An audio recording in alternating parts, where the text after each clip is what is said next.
ভারতে হিন্দু জনসংখ্যা কমছে, আফগানিস্তান, শ্রীলঙ্কা, পাকিস্তানের সংখ্যালঘু কমেছে, একমাত্র ভারতের সংখ্যালঘুদের সংখ্যা বেড়েছে। 2015 পর্যন্ত সংখ্যালঘুর হার 43% বৃদ্ধি।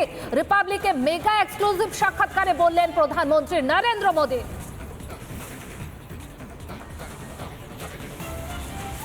प्रधानमंत्री जी, आपकी इकोनॉमिक एडवाइजरी काउंसिल ने एक रिपोर्ट दी है, मुझे बहुत इंटरेस्टिंग लगी, जिसके कहा गया कि पूरे दक्षिण एशिया में सबसे ज़्यादा मेजॉरिटी के पॉपुलेशन कम हुई है भारत में 7.8% से, यानी कि हर दशक में 1% हिंदू पॉपुलेशन कम हुई है, मगर कोई मेजॉरिटी इन डेंजर की बात नहीं करता।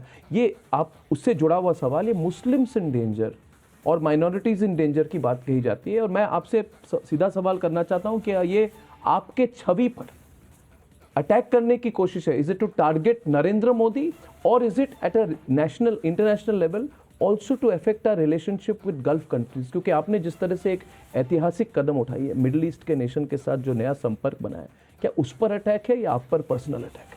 पहली बात है, ये मोदी का विरोध करने में इतना संतुलन खो चुके हैं कि वे मर्यादाएं ला करके उनकी बातों से देश का भी नुकसान हो रहा है, ये समझ नहीं पाते, या तो जानबूझ करके कर रहे हैं।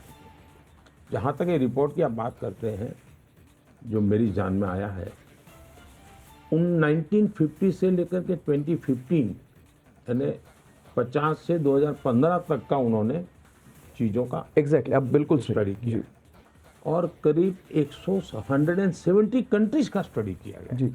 ये सिर्फ कुछ दक्षिण भारत के लिए। और इस स्टडी इस बात पर ही है, इस दौरान माइनॉरिटी में क्या बदलाव आया, इस विषय पर था। क्योंकि लोग कहते हैं दुनिया में माइनॉरिटी को दबाया जाता है, ये दुनिया की बात होती है। इससे मोटा मोटा आकलन लगता है कि देश में कुल मिलाकर के किस देश में माइनॉरिटी की क्या स्थिति है, चाहे वो अफगानिस्तान हो, श्रीलंका हो, बांग्लादेश हो, पाकिस्तान हो। ये रिपोर्ट कह रहा है कि इन सब देशों में माइनॉरिटी की संख्या कम हुई है, जनसंख्या कम हुई है। अकेला इन सारे क्षेत्रों में हिंदुस्तान ऐसा है कि जहां माइनॉरिटी की संख्या बड़ी है। और इस स्टडीज में दो चीज़ें उभर करके आई है। एक 1950 से 2015 के बीच में भारत में, ये विभाजन के बाद की बात मैं कर रहा हूँ, 50 से बाद की बात कर रहा हूँ, 1950 से 2015 के बीच हिंदुओं की संख्या 7.8%, करीब 8% कम हुई है, जबकि माइनॉरिटी की 43% बढ़ी है। मैं इसके मायने नहीं निकाल रहा हूं, लेकिन जो परसेप्शन क्रिएट किया जा रहा है वो पूरी तरह गलत है, वो सिद्ध हो रहा है। इसके जिसको जो मीनिंग निकालना ही निकाले, मुझे मीनिंग नहीं निकालना है। अगर फैक्चुअल ये है तो भारत में माइनॉरिटी के साथ अन्याय है, भारत में माइनॉरिटी को दबाया जाता है, भारत में माइनॉरिटी की आवाज़ नहीं है। ये सारे जो नैरेटिव हैं, उन सब लोगों ने 170 कंट्रीज के स्टडी के बाद एकेडमिक रिपोर्ट को कम से कम स्वीकार करते हुए भारत पर जो ये आरोप लगाए जाते हैं, जो एक नैरेटिव क्रिएट किया जाता है, एक जो परसेप्शन बनाया जाता है, मेहरबानी करके वो ये से थोड़ा सत्य स्वीकार करें और इस नैरेटिव से बाहर आए।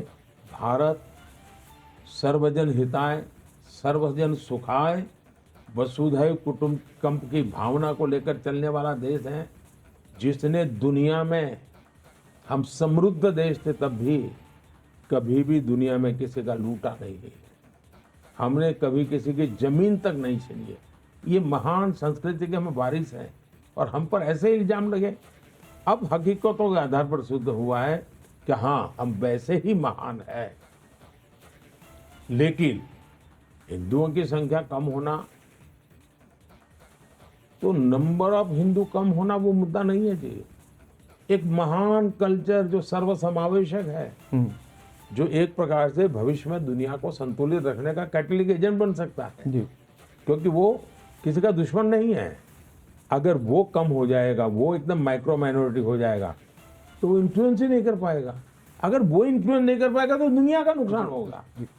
तो आज दुनिया के लिए चिंता ये होनी चाहिए कि इस महान परंपरा और उदार चरित्र जो वसुदेव कुटुंबकम मानने वाला है, उनकी संख्या बढ़े कैसे, ये दुनिया ने चिंता करनी चाहिए। মেগা এক্সক্লুসিভ সাক্ষাৎকারে প্রধানমন্ত্রীর এই বক্তব্যের পরে আইনজীবী তথা সাংসদ বিকাশ রঞ্জন ভট্টাচার্য তিনি ঠিক কি বলেছেন আমরা শুনব। যারা জনসংখ্যা তত্ত্ব নিয়ে আলোচনা করেন, বৈজ্ঞানিক গবেষণা করেন, তারা দেখাচ্ছেন এই তত্ত্ব ঠিক না, ভুল। হিন্দুদের কোনো জনসংখ্যা কমছে না। শিক্ষার প্রসার ঘটলে পরে সাধারণভাবেই একটু জনপ্রজনন বৃদ্ধি কমে, সেটা সর্বত্রই হচ্ছে, হিন্দুদের মধ্যে হচ্ছে, মুসলমানদের মধ্যে হচ্ছে। জনসংখ্যা বৃদ্ধি দিয়ে এটা প্রমাণ হয় না। যদি ধরেও নেওয়া যায় মোদির বক্তব্যে আদৌ কোনো ভিত্তি আছে যে একজন মানুষ নিরাপত্তাহীনতায় ভুগছেন কিনা। প্রতিদিন প্রতি মুহূর্তে দেশের প্রধানমন্ত্রী তিনি রাম মন্দিরের নাম করে ভোট চাইছেন, খাদ্যাভ্যাসের কথা বলছেন, তিনি পোশাক দিয়ে মানুষকে চিহ্নিত করার চেষ্টা করছেন। এর থেকে বড় নিম্নরুচির ধর্মীয় নির্বাচনী প্রচার তো ভারতবর্ষের বুকে ইতিপূর্বে কেউ করেনি।